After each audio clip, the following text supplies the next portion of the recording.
Hello and welcome to a wintry garden update episode. My name is Sean, also known as ChilliChump, and in today's episode we're going to be taking a look at my Bonchi, see how they're doing.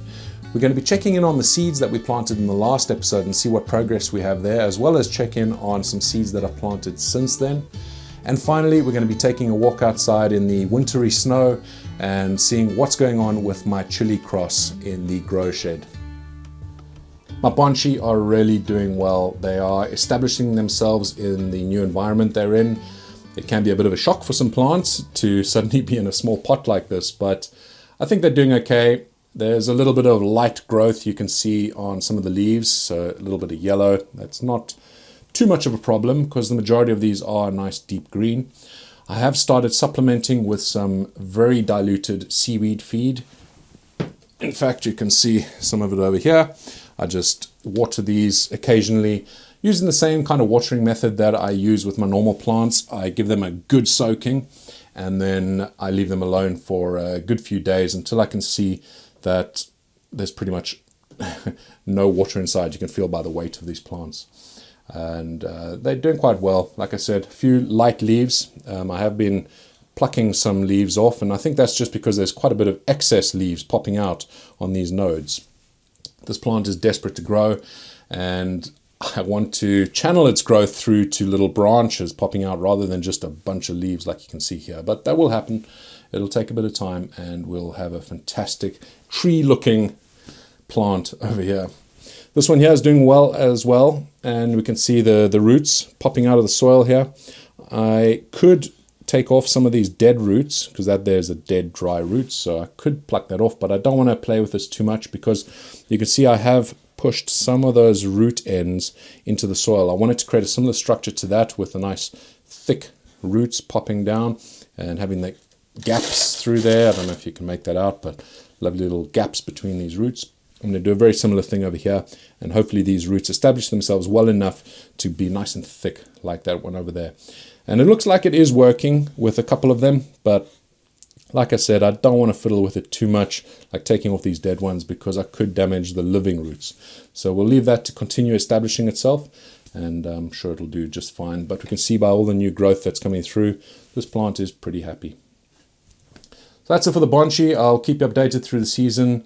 We'll keep establishing this. This is something that takes time, takes some patience, but I kind of like that. It's going to be very rewarding when we finally have some nice tree structure going on over here rather than it just looking like a small potted plant. This here is the tray that I planted in the last episode, and we can see there is a lot of activity in there. I have it under lights. That's my trusty T5 that I'm using over there, and they just do a fantastic job for seedlings.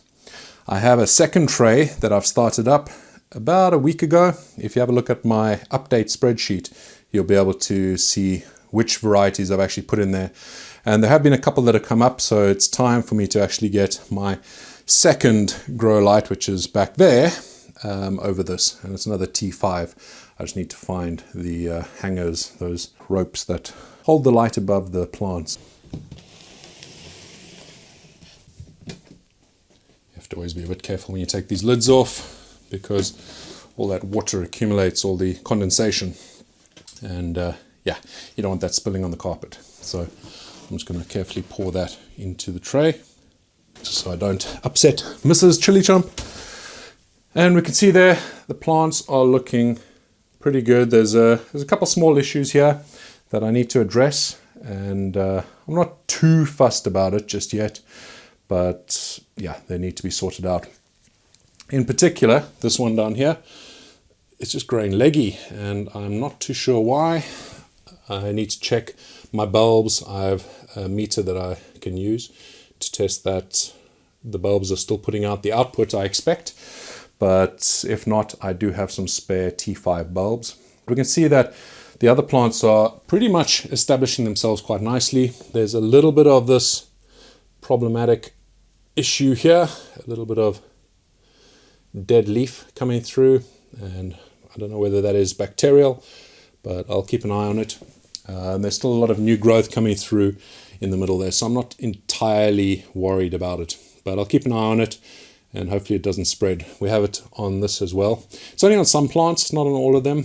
It's on there, it's on there, it's on this one, and it's on that one. So possibly bacterial, but we'll keep an eye. I have my laptop here with my spreadsheet on it.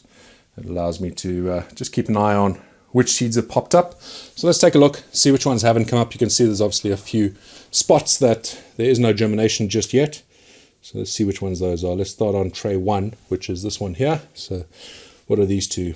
Okay, that's kind of expected. These 3 here are my Ring of Fire, and they're pretty old seeds.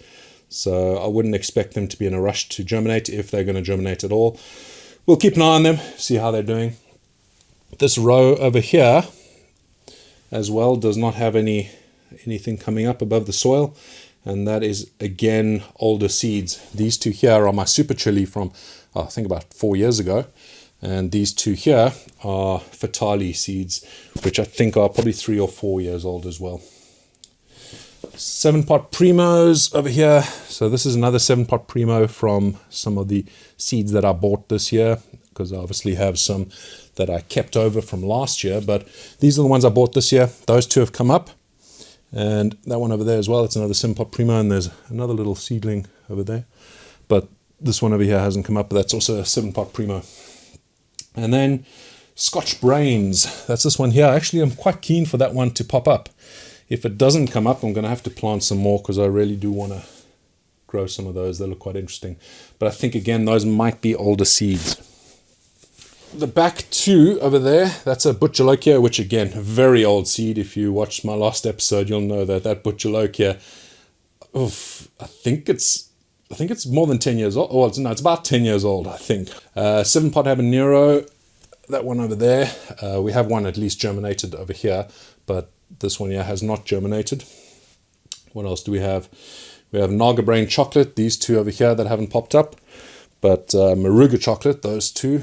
Those are looking lovely and dense. I actually need to trim that one back, because whenever there's more than one seed that pops up in a cell, I choose the strongest of the 2, and then I just snip off the other one. And the way I do that, well, I'll do it here if you want. Which one do I want to keep? I think that one's looking a bit more dense, even though it's got less growth. So let's get rid of the one underneath. All I do is I just pinch it underneath with my nail, and that's all that you have to do, just to get rid of that. That now is just one in that cell. We have a few others that we need to do that with, but I'll do that later on. So what else hasn't come up? 7-pot Primos. These have all come up. Those are all 7-pot Primos. That's 7-pot Hab. This is also a 7-pot Primo. These are my isolated seeds, so similar situation to the ones that I bought. But that one hasn't yet come up. And my Galapagos, still nothing. That's these 2 cells over here. The Galapagos is a very rare seed, and this is the 3rd year in a row now that I've tried to germinate, but I'm not giving up on it. We'll see. Hopefully we'll get some luck. And Capsicum Exile, that's a rare one as well, and we have actually got some germinating there, so that's great. I hadn't marked that, so all I do, I don't know if you'll be able to see this, but all I have to do is go onto the cell now. I've made a little bit of adjustment. One of my viewers, actually was on the Facebook group, made a recommendation and kind of took it on to make this a bit simpler. But essentially all you have to do is make that bold. Once that's bold, it actually marks it as germinated on this side here. Well, as soon as things refresh themselves. But it'll mark it as germinated, and that'll update the main spreadsheet over here, which tells me how many seeds have successfully germinated and how many haven't, so I can keep track of things. Let's go back, see if there's anything else we can see on tray 2. No, nothing else of interest. The Machu Picchu have come up, so that's nice. Actually, that's one of the ones that are looking a bit sorry for itself. Maybe that's just the variety of that. This one here is a Frigatello. That one's also a Frigatello. So both of those are looking quite lanky. Maybe they just need a ton of, not heat, but light. There still is heat going in here. I have the heating still turned on, and I will do until the plants have properly established themselves and until everything that I want to germinate has germinated. I'm going to leave the cover off this for now. This is always a bit of a challenge when you're starting so many different varieties in a single tray like this. Some have germinated, as you can see, and they really need some open air like this with a bit of a fan running. Let me get that fan on. So that fan will just blow a little bit of air. It'll move the plants around a little bit, and they'll like that. However, the seedlings that haven't yet, or the seeds that haven't yet germinated, those prefer to be covered over. They want to maintain that moisture level. So I'll just leave it like this for a couple of hours, but it's always a bit of a challenge. One of the ideas that I saw on Discord, one of my patrons had kindly showed it to us, and it's very interesting, is putting a plastic shot glass over these cells, or a little plastic cup or something transparent, so that you can maintain the humidity on the individual cells. I think that's quite a cool idea. So just a quick aside, I ended up buying these little plastic shot glasses, and it couldn't have worked out any better. Have a look at this. They fit perfectly within the cells. These are 24 cell trays. These are 60 milliliter shot glasses, and they're quite cheap on Amazon. I'll leave a link down below if you want to get some. They're also handy for starting my seeds when I soak them in tea, so they'll get quite a lot of use. But yeah, that'll create a perfect little microenvironment for the seeds that have yet to pop up, and I can leave the lid off so that the other seedlings can get some fresh air, and they'll be a lot healthier for it. So, fantastic tip. Thank you, UCLA man. Let's have a look at this other tray that I planted. I think it was last week, but you can see for sure if you have a look at my, if you have a look at my spreadsheet, you'll be able to see all the details on this. I think it was the 17th of Jan, if I remember correctly. But we can see we've had quite a few come up, which means I definitely need to get some light on top of this. These will be fine, actually, at the moment, but as soon as these cotyledons start showing, so that's those little leaves over there, those aren't true leaves. As soon as those little cotyledons start showing, you really want to get some light on top of them, else you're not going to be stimulating any growth.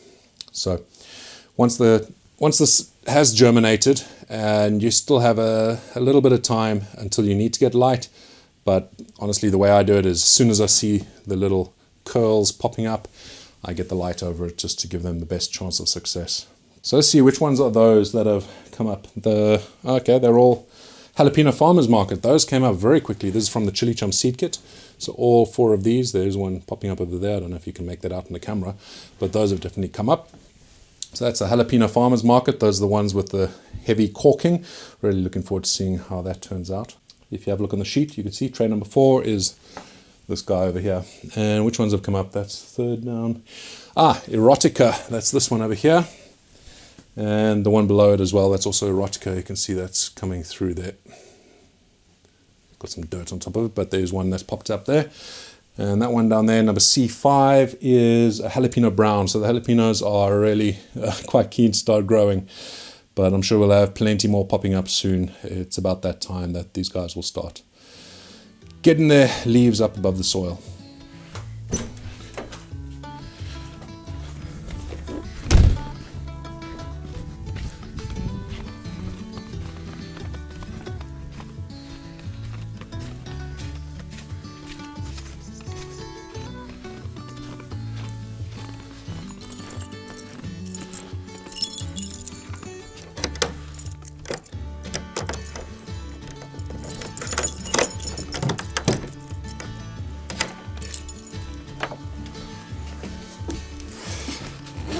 I do love the snow. We don't get it very often here. Let's take a look inside here. It is looking very healthy. We have a few branches keep reaching out towards the light, and I keep trimming them back, trying to keep that canopy around about there. And it's doing quite well. Probably need to trim out the back there, just keep shooting out. I want to keep this fairly compact. Let's have a look at the chili that I showed you in the last video. It is still looking healthy, thankfully. Let me zoom in on that. There it is. Still doing well, still quite small, but it is changing colors. It looks like it's going a bit of a red color, which is odd because it started off purple, and seems to be lightening up. I don't know if it is going red or if it's going to a lighter yellow or something. It's very difficult to tell, but we'll keep an eye on it. I'm not going to keep second guessing this plant because it keeps surprising me all the time. Another little surprise, an unwelcome one, unfortunately, is I have some aphid infestation. So I haven't been spraying too much neem oil in here, my neem oil mix, which I'll link to up above, what I use. But yeah, I haven't been spraying a lot of it in here. I didn't think I needed to, but as is evident, I have a bit of an infestation, so I do need to. And I have been spraying it. I'll do it every 3 to 5 days. I'll give it a quick spray, and it should keep this nice and healthy. Something else I wanted to show you in here was this plant here. So this is a 7-pot Primo. When I was clearing out my greenhouse, I was throwing away all my old plants. I just couldn't bring myself to throw away this one. Well, at least I just wanted to see if I could keep it going, overwinter it a bit, get some early harvests maybe. We'll see if I was too late bringing it out of the greenhouse, because we did have some hard frosts and potentially this plant may already be dead. Although I have seen a little bit of new growth popping up now and then, so we may be in luck. But time will tell. In spring we'll be able to see how this will do. But all I'm doing is just keeping this ticking over. You can see I haven't got it directly under the light. It's like kind of shaded a little bit, but it's enough light to just keep it ticking over. And I give it a light feed with some seaweed fertilizer every 2 weeks or so, and we'll see how it gets on. That's pretty much it for this episode. I hope you're enjoying these videos, and if you are, please consider subscribing and click that bell icon as well. It'll alert you when I release a new video. I hope that your season has got off to a fantastic start and your seeds are all germinating successfully. If you have any questions or comments, please leave them down below. I still do my very best to answer as many of them as I can. Until the next video, thank you so much for watching. Stay safe and stay spicy.